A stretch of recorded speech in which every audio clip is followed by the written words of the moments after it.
এবছর 199তম ঈদের জামাত অনুষ্ঠিত হতে যাচ্ছে। বরাবরের মতো সকাল 10টায় ঈদ জামাত অনুষ্ঠিত হবে এবং একটি বাড়ি মাত্র ঈদের জামাত অনুষ্ঠিত হবে। এখানে মুসল্লিদের আগমনের জন্য দুটি বিশেষ ট্রেনের ব্যবস্থা করা হয়েছে। একটি ভৈরব থেকে আসবে, যেটা ছাড়বে সকাল 6টায় এবং এখানে পৌঁছাবে সকাল 8টায়। আর ময়মনসিংহ থেকে একটা বিশেষ ট্রেন রয়েছে, ভোর 5টা 45 মিনিটে ছাড়বে এবং এখানে শোলাকিয়া উপস্থিত হবে 8টা 30 মিনিটে। জনস্বাস্থ্য প্রকৌশল অধিদপ্তরের তত্ত্বাবধানে 3টি খাবার পানির অস্থায়ী ভ্যান থাকবে, যার ওজন প্রায় 300 লিটার, 6টি নলকূপ 3000 লিটার, 6টি নলকূপ, 5টি অস্থায়ী অজুখানা, 15টি স্থায়ী টয়লেট এবং 20টি ইউরিনালের ব্যবস্থা করা হয়েছে। পুলিশ ফোর্স মোতায়েন থাকবে, সেনাবাহিনীর 4 প্লাটুন, র্যাবের 6টি টিম, 5 প্লাটুন বিজিবি এবং 5 ফ্ল্যাট টাওয়ার স্থাপন করা হয়েছে, যার মাঝে 4টিতে পুলিশ ও 2টিতে র্যাব দ্বারা মনিটরিং করা হবে। 13 জন বিজ্ঞ এক্সিকিউটিভ ম্যাজিস্ট্রেট দায়িত্ব পালন করবে এই পয়েন্টগুলোর সাথে। পুরো এরিয়াতে 64টি সিসি ক্যামেরা স্থাপন করা হয়েছে। এছাড়াও শহরের গুরুত্বপূর্ণ স্থানে চেকপোস্ট স্থাপন করা হয়েছে। আমরা ইতিমধ্যে সমগ্র বাংলাদেশের গুরুত্বপূর্ণ ব্যক্তিবর্গের কাছে এখানে ঈদের জামাত আদায় করার জন্য, অর্থাৎ ঈদের জামাতে আগমনের জন্য আমরা ইনভাইটেশন লেটার পাঠিয়েছি। কিশোরগঞ্জ জেলার ঐতিহ্যবাহী শোলাকিয়ার ঈদের জামাতের নিরাপত্তা নিশ্চিত করার লক্ষ্যে পুলিশের পক্ষ থেকে 4 স্তরের নিরাপত্তা নিশ্চিত করা হবে, সেভাবে ব্যবস্থাপনা গ্রহণ করা হয়েছে। পোশাকি পুলিশের পাশাপাশি এখানে সাদা পোশাকের পুলিশ ডিপ্লয় থাকবে, পাশাপাশি র্যাব এবং অ্যান্টি টেররিজম ইউনিটের বোম ডিসপোজাল ইউনিট কাজ করবে। ট্রাফিক ব্যবস্থার জন্য বিশেষভাবে ট্রাফিক ডিপ্লয়মেন্ট থাকবে।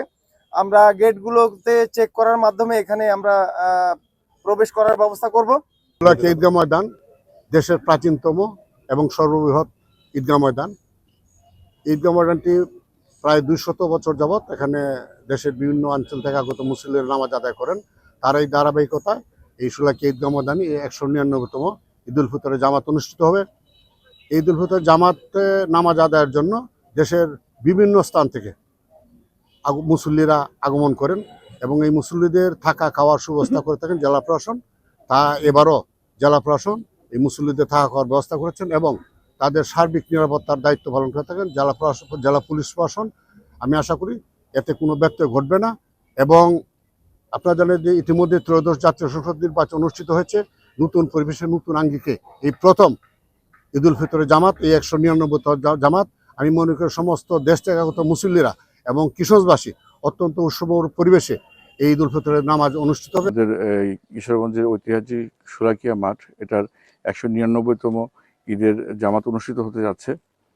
তো আমি এই ঈদের প্রতি বছরে নামাজ আদায় করি। এই বছরে আমি এই মাঠে নামাজ আদায় করব এবং এটা একটা ঐতিহ্যবাহী মাঠ। এটা সারা বিশ্ব থেকে মুসলমানরা এখানে আসে এবং আমাদের সারা বাংলাদেশ থেকে বিভিন্ন প্রান্ত থেকে এখানে মুসলমানরা এখানে এসে নামাজ আদায় করে।